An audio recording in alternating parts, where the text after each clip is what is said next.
Good morning. This is KELOLAND On the Go with all you need to know in news and weather as you start your day. Today is Juneteenth, a national holiday that celebrates the ending of slavery in the United States. People in Sioux Falls celebrated over the weekend with a festival and freedom walk downtown. Julian Boudouin, the president of Juneteenth Sioux Falls, has this message for people today. Continue to educate yourself, understand what Juneteenth is, understand why we as the black people in South Dakota, or really across our country, celebrate Juneteenth. This is our Freedom Day. It's equivalent to the holiday of July 4th for the country. When July 4th became a holiday, we were not able to celebrate that as black people. We weren't free. As a matter of fact, we weren't even considered human beings at the time. So this is our Freedom Day. During the celebrations this weekend, an incident occurred that involved someone allegedly spitting on the festival's grand marshal. To learn more about that and hear Boudouin's thoughts on the incident, visit this story on KELOLAND.com. We now know the names of those involved in a fatal crash Friday morning. 83-year-old Carol Jean Olson was driving south on South Dakota Highway 79 near Sturgis when a pickup truck pulling a boat came unhitched and collided with her vehicle head-on. Olson was killed immediately, and the pickup driver and passenger were not injured. The South Dakota Highway Patrol is still investigating the crash. Minnehaha County Auditor Leah Anderson alleges that audit logs in the county for the 2020 general election account for 68,922 counted ballots. But overall, Anderson says there were 93,430 total ballots cast, a difference of 24,508. She says she wants to figure out why. County Commissioner Joe Kipley did not share appreciation for her allegations that she says would require weeks of work to explain. I don't want to be accused of doing work that I shouldn't have done, because it's my job to audit and it's my job to be your county auditor and to uphold my duties. We got some half-baked information here, and we wanted a briefing on the main topic of the day, and again, that briefing included some information that I think is extraneous and half-baked at best. So. Rachel Solik, director of the Division of Elections with the South Dakota Secretary of State's office, said in a statement to KELOLAND News that the county canvassed the 2020 election results, quote, right after the election was held, and found no discrepancies at the time with those who voted and the ballots cast. Now let's check in with meteorologist Scott Munn, starting the day a bit cooler than recent days, Scott. Yeah, in fact, we have temperatures that are in the 20s across the hills of western South Dakota, 30s in Rapid City, setting records for coldest low temperatures to this date, as we are looking at afternoon highs to remain below average. Numbers in the 70s for everybody. 70 our forecast high Rapid City, 74 in Pierre, 72 in Aberdeen, and 72 in Sioux Falls. Brian will have more details on your forecast coming up. Well, if your dog or cat ever gets loose, a microchip could help them get back. A microchip is the size of a grain of rice, and it's inserted in the skin behind a pet's shoulder blades. It can be scanned to help track down the owners, and it's an important tool for the Sioux Falls Area Humane Society when strays end up at the shelter. If you tell us you're missing a black cat, there's a lot of black cats that come into the shelter. So by having that microchip, we're able to assure that that one's yours. The Sioux Falls Area Humane Society is hosting a microchip clinic from 4 to 6 p.m. on Thursday.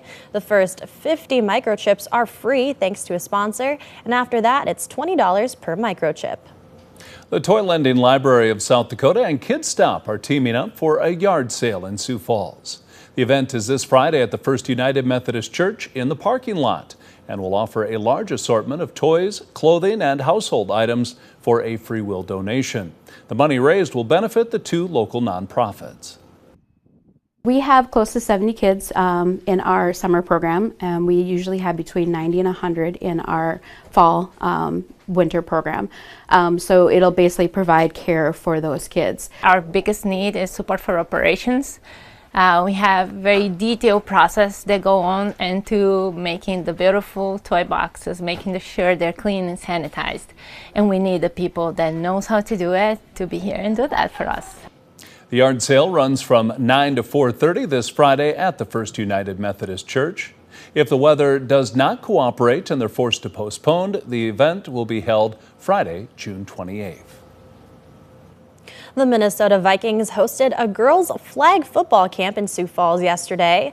Megan Majors of the U.S. Women's Flag Football National Team was on hand and pleased to be a part of the event that helps girls understand that football is a possibility for them.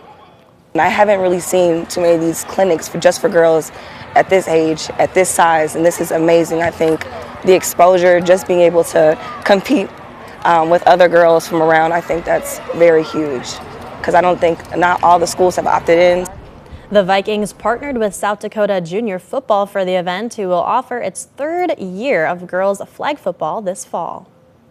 Well, and that's a look at some of our top stories. Now let's get one last look at your weather with meteorologist Brian Karstens. Brian? All right, a chilly start to the day in western South Dakota. 7 a.m. temperatures have been in the 30s. Rapid City, in fact, has been as low as 35. So definitely a cold start there in the west. And I do expect today we're going to warm up probably about 70, 72 for many of us in the Sioux Falls area. Rapid City will be about the same. High pressure right out of Canada. There it is. And that's really pushing this air mass in. But boy, we talk about this subject for just a little bit of time, and then we're going to quickly ricochet back into all of this humidity and all these thunderstorms in the clash zone.